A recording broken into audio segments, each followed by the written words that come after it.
Bandeko balandi radio lisanga tozokoba na programme na biso ya radio lisanga ndenge tolobaki sikoyo tokei na mboka République démocratique du Congo. Transition ya biso esili oyo ya biso transition esilaka eza lokola ya basusu te yo mona pi yo président de la République mobimba okota kutu ndenge okotela kutu eza na base moko juridique te na mboka na wana tozoba Joseph Kabila tamso bokanisake s'imaginer situation moko okota ndenge okota wana na mboka base moko juridique eza te okomi président bon ofandi wana transition oyo kosalisa mpona kosalisa baélection oyo fraude bon ozwi soi-disant base juridique légitimité wana. Deuxième mandat, na ndenge constitution elobi ofraude ozwi sous deuxième mandat na yo légitimité moko fragile otoyebi ndenge elekaki tokozongela wana mpona likambo tolobaki oyo tokosola lelo ya mboka République démocratique du Congo ndenge Twitter eningani sikoyo constitution estope yo oyo bato balobaki bo ata fraude constitution ekostope tina mpe bato basepelaki constitution wana ekota mpona kosilisa balolenge ya bikota-kota na pouvoir pe bifanda-fanda na pouvoir baka Kabila toboyi ekomi ya sikoyo boyi kosalisa baélection sikoyo nini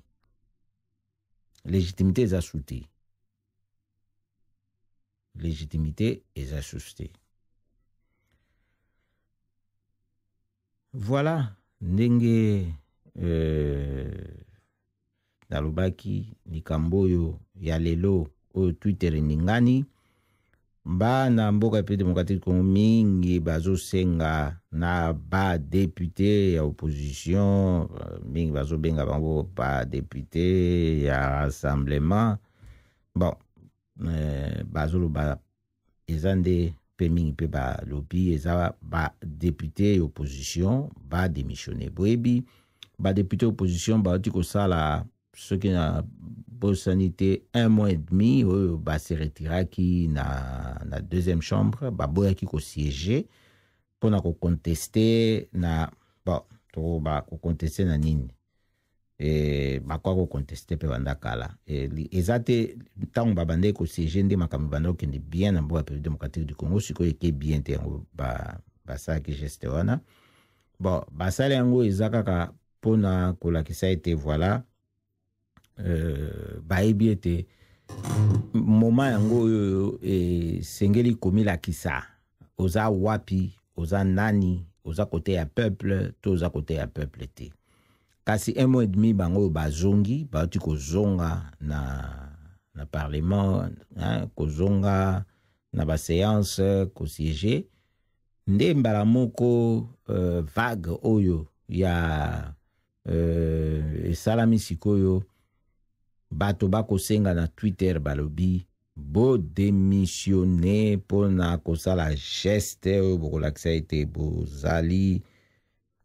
na solidarité na misère ya peuple boza na kote ya peuple yango wana biso mpe toza na kati ndenge toyebisaki bino bazomema mpe fondation lisanga na kati na masolo yango kasi tozotanga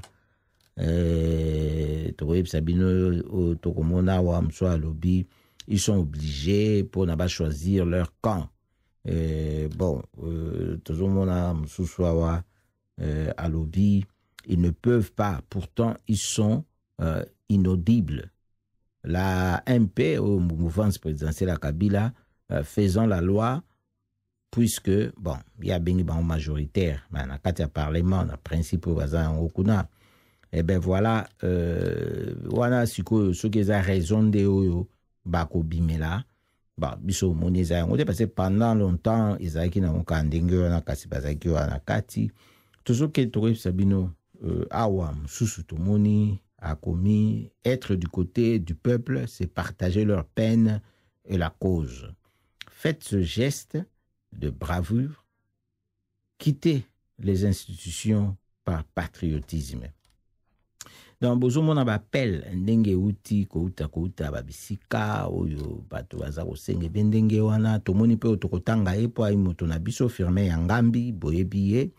toyebisa bino mpe makambo na ye mingi azalaka na boloko na prison ya Makala bakanga ye prisonnier politique bakosela ye makambo koluka kosala coup d'état oyo na baarme soki mpenza ezalaki ndenge wana ndenge nini moto bakangaki ye na bango oyo ayi moto na mampinga ye batika ye Firmin Yangambi aza juriste azali maître international abandaki kutu koya awa tokutana na ye tosola na ye na Pays-Bas abandaki koya mpona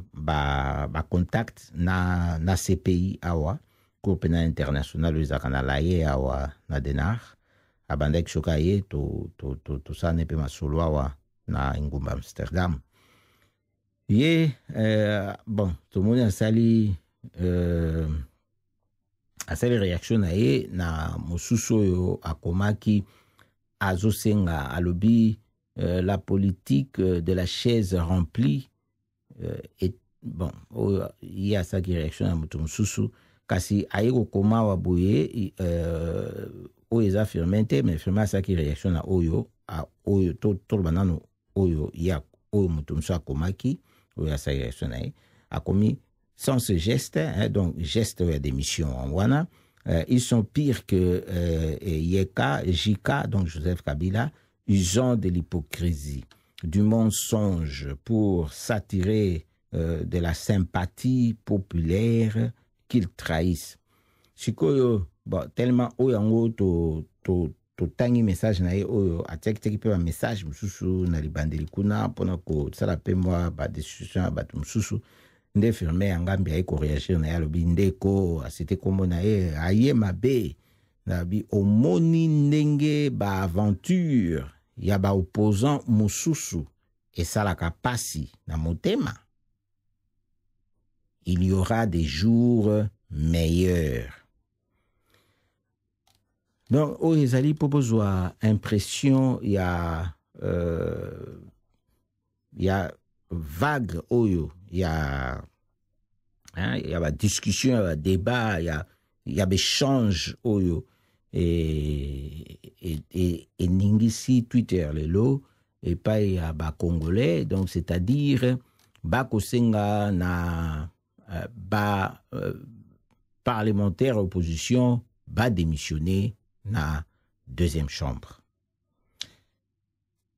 Siko toko ta la situation yango po ba suspect ba lobiete bako bima po na nini soki batali ba $12,000 bazo futa bango bako tika yango tomoni mosusu kutu pe atie carte awa ya Mandela akomi na maloba na ye na likolo akomi soyons ensemble avec le peuple congolais qui vous demande aussi donc qui vous demande aussi de faire des sacrifices. Voilà. Donc azo senga na ba député en ndingo wana carte tie oyo ya Mandela bati Mandela sotala boy akoloba o nakoloba maloba o bati ya Mandela. Cela ne sert à rien de dialoguer avec un gouvernement dont la seule réponse s'exprime par des attaques sauvages contre des citoyens non armés et sans défense. Nelson Mandela. Bon, Togo ite tokokota na critique ite ya ye moko Mandela na comportement na ye na mboka na ye. Bon, ye asalaki masolo, basalaki ba dialogue kuna, basalaki commission ya pardon, basalaki na tango wana po bakoma wana ezalaki pe kaka mandoki babundaki bitumba toyebi ndenge babundaki wana po baya kokoma wana ete bafanda na mesa po na kosola tokoloba te na mboka République démocratique du Congo esalama te na mboka République démocratique du Congo pe ebundama totangela bino ba transition to bandi kutu kaka na ye Kabila mais boyebi ba transition bana Mobutu toyeti Laurent Désiré Kabila ekokata transition ndenge akotaki na manduki aboyaki kofanda masolo tozokota masolo wana na bozindo te kasi eza mpona kaka kotalisa bino ete makambo mosusu mpe masangani ekozala mpe lokola na lolengo mosusu mpo ezali badepute wana te soki badémissionne bango nde bakopesa réponse ya soki ndenge nini mpe bango kuna na parlement na ndimi te bango nde bazodialogue na Kabila kasi tozoyebisa bino sikoyo mpo bwandi comprendre sikoyo ndenge tozotalela makambo mpo esengeli totalela yango mpenza na ndenge elongo bani tozali pour te tozotala awa te pour ou contre badepute opposition soki babima to babima te tozotala te pour ou contre bandeko congolais na biso oyo basengi badepute babima to bao bamoni ete babima te mpo eza mpe na mosusu mpe parmi bamosusu mpe bazoloba kosala politike ya chaise vide eza malamu te mpo soki babimi wana batiki vide eza mpe malamu te mais voilà tokoyebisa bino sikoyo na lolenge makambo ezali kokende nde ngaba bino soki tenge na koyebisa bino na radio Lisanga oyo esalami na fondation Lisanga point de soutien congolais tokoyemetre Patrin Ngoma Amsterdam wana mboka Pays-Bas toyebi parlement oyo ekoti biso nyonso toyebi quand est-ce que yango ekotaki ekeseni na Sénat oyo ekotaki depuis baélection ya liboso esalamaki wana soki na 2006 eseko mpe kala na nsima wana soki baye kosala bamakambo bango ya Sénat ekotaki soki mpe na janvier soki ya 2007 soki mpe mars soki mpe avril soki mpe ndenge nini soki février kasi base nango ebandaki na baélection esalamaki na 2006 soki na bosani te ezalaki ndenge wana bon kasi parlement oyo ezalaki renouvelé na 2011 po ntango baélection esalama na 2006 parlement ekoti bon après wana Sénat eki okota baélection ekosalama 5 ans plus tard na 2011 oyo sikoyo parlement oyo sikoyo ezalaki renouvelé oyo sikoyo baza sikoyo toyebi yango na ndenge nini baélection wana elekaki fraude ezalaki oyo emonanaki boye ezalaki démontré eza bato opposition bato basalaki makambo wana toyebi parti politique ya Vital Kamerhe UNC ye moko Kamerhe asalaki badémonstration asala ya bafraude na bakarte ya bamineur bakarte d'électeur ya bamineur eza sikoyo te na YouTube bokokende otala toyokaki appel eutaki epai ya papa Etienne Tshisekedi wa Mulumba mulimo ne pe mana kimia epe atala biso banso ndenge tokobundawa elongo na bakoko na biso nyonso baikuna bapesa bokasi ete tolonga etumba oyo na mboka République démocratique du Congo pour na peuple nde azala vainqueur kasi badictateur baza kuna te pe bamiyibi bazali kuna te totangi Joseph Kabila na lingomba na ye nalobi papa Etienne Tshisekedi wa Mulumba asalaki appel tant fraude esalami ye moto aganyaki baélection emonanaki elobamaki lokola bayibaki victoire na ye na Joseph Kabila na bato na ye akosalisaka maponami na seni ye alobaki ete baye bakei na parlement bakota te alobaki basiege te lelo oyo bato bazali koloba makambo na nsima nango lisusu bakobanda lisusu kolobaka tata wana pe bozongi kaka na oyo na point de départ oyo ye alobaki basiege te baaction oyo bozolinga esalama sikoyo soki esalamaki na tango wana fraude électorale wana esalamaka ya makasi elingai ekomema na résultat mosusu elingai ekomema biso na résultat oyo ekomisi biso lelo te alobaki basiege te combien bayokaki combien il fallait ezala mwana na ye nde akende osiege te combien na ba oyo balataki ba t-shirt na elongi na ye balobi bango ba Tshisekediste toloba basukaki wapi babongolaki maloba bakende kosiege tobosani yango sikoyo légitimité oyo basalaki na ba fraude wana esili na bango nyonso ba institution nyonso tu esili eza sous légitimité totika na likambo ya accord ya Saint-Sylvestre eleki po lelo tozokota yango te po boyebi ndenge tolobela yango na ndenge nyonso yango ezali kaka wana soki nalobi légitimité na bango esila eza po na constitution na mandat constitutionnel oyo epesa bango nde tobanda koexige bango sikoyo badémissionner bomonaki bino moko 1 mois et demi baboko siéger bazongeli kosiéger sikoyo bakodémissionner po balakisa solidarité na souffrance ya peuple congolais pour combien de temps après avoir endossé la responsabilité ya souffrance ya peuple congolais pendant des années mandat na bango mobimba batima to emangbongi na koyoka na pe ya kutu papa na biso Etienne Tshisekedi wa Mulumba oyo ayebaki oyo bapepe congolais bango ba stratégie eza te bon stratégie eza wapi il faut avoir une stratégie na politique mais qu'est-ce que vous appelez une stratégie faut boyeba stratégie bolingi mutu soki aye na stratégie na ye ayebisi bino ke bon oyo eza stratégie na ngai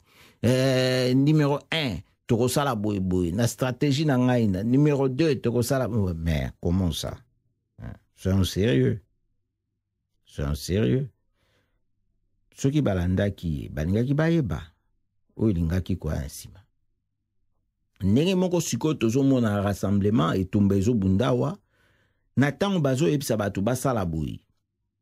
sikoyo bato bandi etumba na badepute opposition baza na parlement nayebi te soki epesa nini po il faut boyeba soki lelo oyo badémissionner oui ils peuvent démissionner ekezala nango mpe geste moko noble eza mpe na droit na bango biso tolobi te ke basala yango te mais tozotalisa kaka kotelemela bango ndenge wana soki eza na ntina lisusu na mokolo ya lelo oyo po na ntango oyo tokweyisi pouvoir ya Kabila ndenge ye aza kotosa te na bato na ye po batikala wana illégitime bokoyebisa nga soki parlement wana na bato ya Kabila na oyo opposition bazali kuna soki bango nde bakotikalaka tokosible bango lelo oyo nayebi te soki tokozwa nini eza na ntina te nayebisa bino po bokoloba eske bango mbongo bazwaka kuna bazofinanse nango komba po toloba ete bon sikoyo soki balongwe bon wana eza na ntina te mais soki mpe tali mpe kote mosusu ndenge balobaka kosala avocat du diable nalingaka yango te mpo nga namonaka diable te eza kaka nzambe ye moko nde aza na kote gauche na kote droite yango nasepelaka koloba soki mpe totali kote mosusu ya makambo yango soki bango babimi bango nyonso wana boyebi yango ke eza mpe na baparti mosusu eza kuna oyo eza mpe lokola ya opposition mais eza mpe na opposition te bango bakotikala na bango